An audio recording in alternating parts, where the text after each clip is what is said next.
দেখানো হলো। আল্লাহর পয়গম্বরের চেহারা দেখানোর পরে বলেছিলেন আমেনা আজ পর্যন্ত বহু বাচ্চা দেখেছি, সুন্দর মানুষ দেখেছি, কিন্তু এমন সুন্দর মানুষ কোনদিন দেখতে পাইনি। জোরে জোরে বলুন সুবহানাল্লাহ। দয়ার নবীজি আমরা তোমায় বলতে পারি না তোমার আম্মা আমেনা গো তোমার দুধ মা হালিমা। মহব্বতে বলুন। রাগ করছেন নাকি কেউ? যে মুর্শিদাবাদের মানুষ এর কথা তালে মালদার সাথে মিলবে না, সুবহানাল্লাহ বলতে বললে একটু লেট করে বলবেন, এরকম মনে হচ্ছে নাকি? জি, আপনারা জোর আওয়াজে একটু সকলে হাত উঠে বলেন ইয়া রাসূলুল্লাহ ইয়া রাসূলুল্লাহ। যাই হোক, এক এক জায়গাতে যদি বলে দিকে হাত উঠে বলেন ইয়া রাসূলুল্লাহ তো মনে হয় কি এত ভারী লাগলো ওদের, কিন্তু মালদার মানুষের দিকে ঠিক আছে, কারণ সকলে আছেন নবী প্রেমিক ব্যক্তি, তাই না?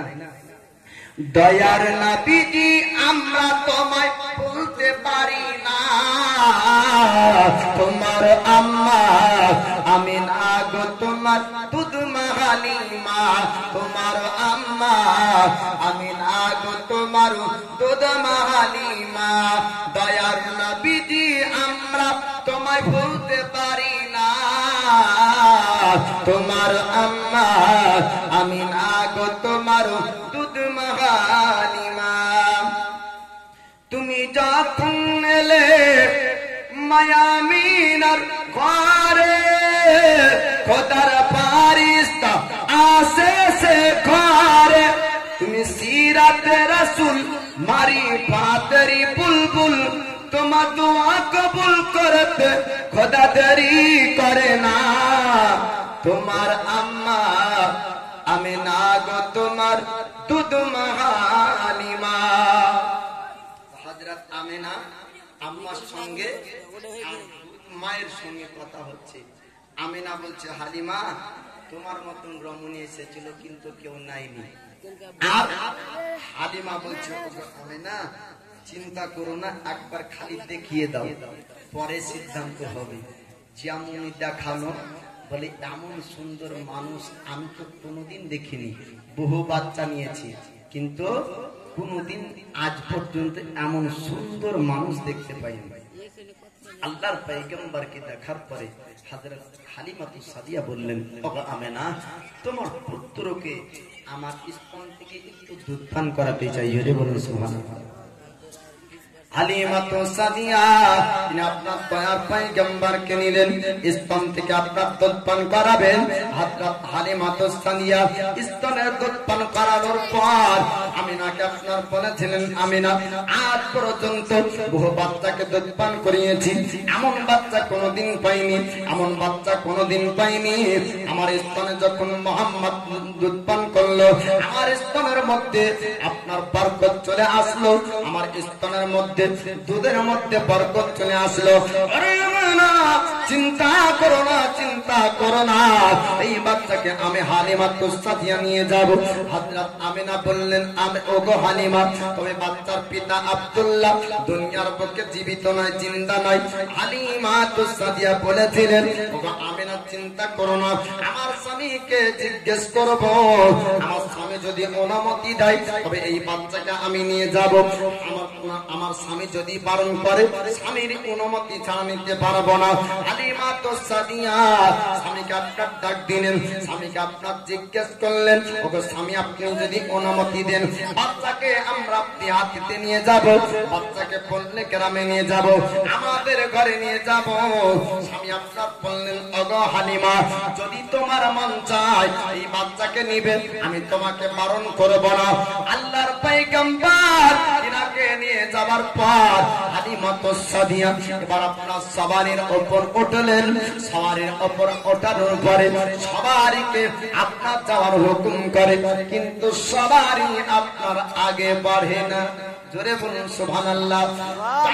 পয়গম্বর আল্লাহর নবীকে আপনার আগে দেওয়া হলো, সবারই আপনার চলতে শুরু করলো। হালিমাতুস সাদিয়ার বান্ধবীরা ডাক দেয় ও হালিমা তুমি কি মক্কা শহরে নতুন সওয়ারি কিনেছো?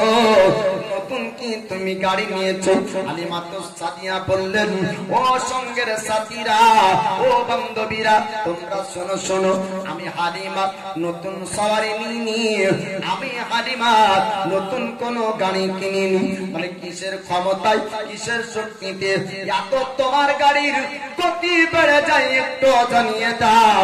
হালিমা তো সাদিয়া আপনার বললেন, শোনো শোনো, আমি একটা প্যাসেঞ্জার উঠিয়েছি, দুনিয়ার প্রত্যেকটা গাড়িতে আপনার বাড়তি কিছু চাপানো হলে গতি কমে, কিন্তু হালিমা তো সাদিয়া বলতেছেন, না না, আমার গাড়ির গতি বেড়েছে প্যাসেঞ্জারের জন্য। জোরে বলুন। যাওয়ার পথে দুজন, আসার পথে তিনজন, গতি বাড়া দরকার না কমা দরকার? কমা দরকার। দুনিয়ার গাড়ির গতি হলে কমতো, আমার আল্লাহ পাক নবীর জন্য সবারের গতি আপনার বেড়ে গেল। হালিমা তো সাদিয়ার ঘরে আপনার যখন দয়ার নবী পৌঁছায়, এবার আপনাদেরকে পড়বে বললাম, আমার রাসূল হালিমা তো সাদিয়ার গরিবীকে দূর করার জন্য গিয়েছিলেন হালিমার ঘরে। এবার গরিবী আপনার দূর হবে, হালিমার বয়ান আপনারা শুনবেন বাবা।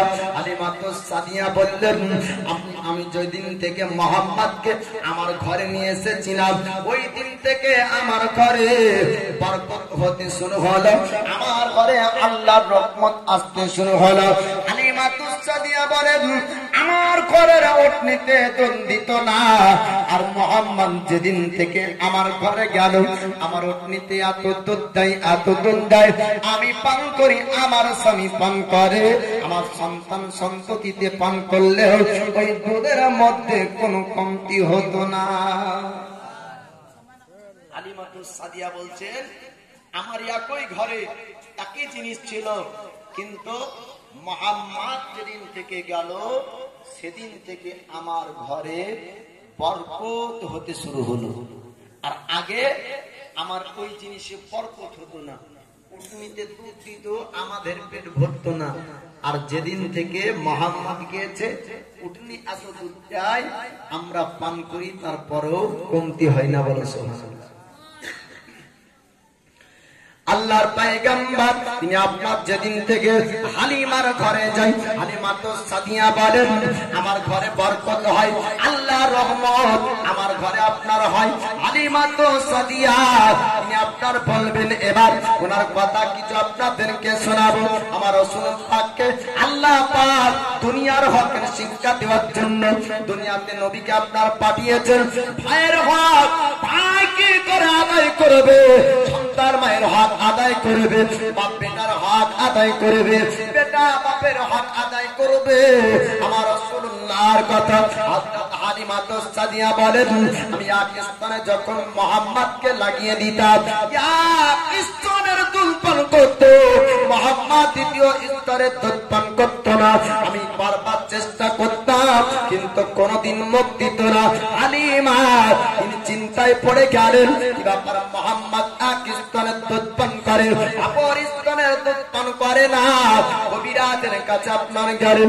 হালিমা তো সাদিয়া বললেন, ও যুগের কবিরাজ, ও যুগের ডাক্তার, আপনি বলুন বলুন, আমার শরীরে কি অসুখ হয়েছে, আমার শরীরে কি রোগ হয়েছে?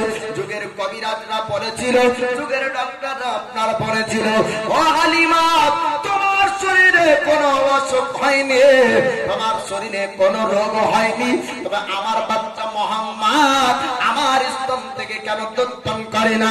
যুগের কবিরাজরা বলেছিল, তোমার পুত্র মুহাম্মদ ছাড়া আর কেউ বলতে পারবে না আমার দয়ার পয়গম্বর এক স্তনে দুধ পান করতেন, অপর স্তনে দুধ পান করতেন না। কারণ কি? কারণ কি? আল্লাহ পাক নবীকে দুনিয়াতে পাঠিয়েছেন হকের শিক্ষা দেওয়ার জন্য। আমার দয়ার নবীজি দুধ ভাইয়ের হক কোনদিন মারেননি। জোরে বলুন সুবহানাল্লাহ। হালিমা তো সাদিয়ার আপনার বেটা ছিল, তাই দুধ ভাইয়ের জন্য এক স্তনের দুধ আপনার রাখতেন, আর এক স্তনের দুধ আমার নবী তিনি আপনার পান করতেন। এইরকম করে পূর্ণ দুধ পান করার মৌসুম পর্যন্ত কোনদিন ভাইয়ের দুধ আপনার পান করেননি। হালিমা তো সাদিয়া আপনার পরের অন্য বাচ্চাকে দুধ পান করাতাম, রাত্রিবেলায় সে কান্না করতো, আমার বেটারাও কান্না করতো।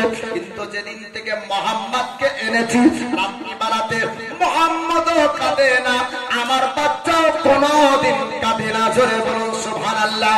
হালিমা তিনি আপনার বলছেন শুধু তাই না, অন্য বাচ্চাকে দুধ পান করাতাম, আমি হালিমা কাজে ব্যস্ত হয়ে যেতাম, আর দোলনা থেমে যেত, হঠাৎ কান্নার আওয়াজ পাওয়া যেত। আমার কাজ করতে করতে কাজ ফেলে দিয়ে বাচ্চার কাছে ছুটতে হতো। হালিমা তো সাদিয়া আপনার বলেন, আমি মোহাম্মদকে দোলনার উপর রাখতাম, দোলনা দোলাতাম, আমি কাজে ব্যস্ত হয়ে যেতাম। আমি হালিমা চিন্তায় পড়ে যেতাম, হয়তো দোলনাটা থেমে গিয়েছে। আমি দোলনার কাছে যখন আসতাম, আমি দেখতে পাই ওই দোলনা যেন কে দোলনা দেয়। বলা যাবে না সুবহানাল্লাহ। হালিমা বলছেন অন্য বাচ্চার দোলনা থেমে যেত, বাচ্চা টিয়া টিয়া করে কাঁদতো, আর মোহাম্মদের দোলনা থেমে গিয়েছে বলে আমি হালিমা ছুটতাম, কিন্তু থামতো না। কি হতো? কে যেন দোলনা দিয়ে যেত। কে দিত? না মক্কার কোন মানুষ ছিল, না মদিনার কোন মানুষ ছিল, ছিল তো আমার আল্লাহর ফেরেশতা। জোরে বলুন সুবহানাল্লাহ। দুনিয়ার বাচ্চা আপনার বোতল নিয়ে খেলে, দুনিয়ার বাচ্চা আপনার কার্টুন নিয়ে খেলে, দুনিয়ার বাচ্চা আপনার মোবাইল নিয়ে খেলে, দুনিয়ার বাচ্চা দুনিয়ার খেলনা নিয়ে খেলে। আমার দয়ার পয়গম্বর খেলনা কি নিয়ে খেলতেন শুনুন শুনুন। আল্লাহ পাক আপনার দয়ার পয়গম্বরকে দুনিয়ার কারো সঙ্গে আল্লাহ খেলাননি। আমার নবী আঙ্গুলের ইশারা করলে আকাশের চাঁদ ইশারায় ইশারায় চলতো। জোরে বলো। নবীর খেলনা হলো আকাশের চাঁদ, নবীর খেলনা হলো তারা, নবীর খেলনা হলো সূর্য। যে নবী যেদিকে ইশারা করতেন আর ওই দিকে চাঁদ ঘুরতো। নবী দুনিয়ার কোন খেলনা নিয়ে আমার নবী খেলেননি। আর আল্লাহর নবীর দোলনা আল্লাহর ফেরেশতা এসে দোলাতেন, কোনদিন থামতো না, আর নবী কোনদিন কাঁদতেন না। জোরে বলুন সুবহানাল্লাহ। হালিমা তো সাদিয়া তিনি আপনার বলতেছেন দোলনা যেন কে আপনার দোলনা দিত। আল্লাহ পাক আল্লাহ তাআলা জিবরিল আমিন ফেরেশতাকে আপনার পাড়া দেন। আল্লাহর ফেরেশতা জিবরিল আসার পরে নবীর দোলনায় আপনার দোলনা দিতেন।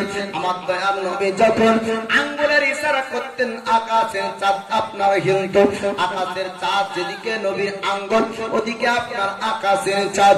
দয়ার নবী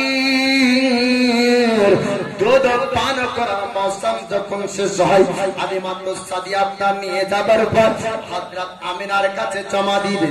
হযরত আমিনাকে বললেন, ও গো আমিনা, ও আমিনা, তোমার পুত্র মুহাম্মদকে নিয়ে নাও। বলে তোমার পুত্র মুহাম্মদকে নিয়ে নাও। হযরত আমিনা বলছেন, হালিমা আমার পুত্র মুহাম্মদকে কি আননি বানা? হালিমা তো সাদিয়া আপনার পরে ছিলেন, ও গো আমিনা তোমার মুহাম্মদকে যদি জিন্দেগি ভর আমার ঘরে দিয়ে দাও, আমি হালিমা জিন্দেগি ভর রাখতে চাই। হযরত আমিনা বলেছিলেন, হালিমা তুমি আমার পুত্র মুহাম্মদকে নিয়ে যাও। মক্কা শহরে একটা রোগ এসেছে, আমার মুহাম্মদের উপর যেন না আসে। হালিমা তো সাদিয়া আনন্দ খুশিতে আবার আপনার ঘরের মধ্যে নিয়ে আসে। আস্তে আস্তে দয়ার পয়গম্বর আপনার বড় হয়, কমবেশ আপনার 4 বছর পার হয়, কমবেশ আপনার 5 বছর বয়স যখন আসে, দয়ার নবী হালিমা তো সাদিয়াকে বললেন, ও মা জননী, আমার ভাইদেরকে কোথায় জানো আপনার বকরি চড়াতে যায়, আমার ভাইরা কোথায় যায়, আমি আমার ভাইদের সঙ্গে যাব। পাল্লকালের আশ্চর্যের ঘটনা আপনাদেরকে বলবো বাবা। আমার দয়ার পয়গম্বর আল্লাহ পাক দয়ার নবীকে আপনার কত ক্ষমতা আপনার দান করেছিলেন, আমার নবীকে আপনার কতটা পাওয়ার দিয়েছিলেন। নবী চিনতে পারল আপনার সমস্ত মাখলুকাত, কিন্তু নবী চিনল না মানব জাতি আপনার আশরাফুল মাখলুকাত হয়ে। আমার আল্লাহ পাক মানুষকে মানুষকে উত্তম আকৃতি আপনার দান করেছেন, মানুষকে আল্লাহ পাক আশরাফুল মাখলুকাত বানিয়েছেন। জীব জানোয়ার দয়ার নবী চিনতে পারলো, পাহাড় পর্বত নবী চিনতে পারলো, কিন্তু মানুষ আপনার নবী চিনতে পারলো না। আমার নবী দয়ার পয়গম্বর হালিমাতুস সাদিয়াকে বললেন, ওগো মা জননী একটু বলুন আমার ভাইদেরকে আমরা বকরি চড়াতে আমি দেখতে পাই, তারা কোথায় যায়, তাদের সঙ্গে আমিও যেতে চাই। হালিমাতুস সাদিয়া বললেন, না না, তোমাকে জঙ্গল যেতে দেব না, জঙ্গলে হিংস্র জানোয়ার থাকবে, হিংস্র জানোয়ার হয়তো তোমার উপর আক্রমণ করবে। আল্লাহর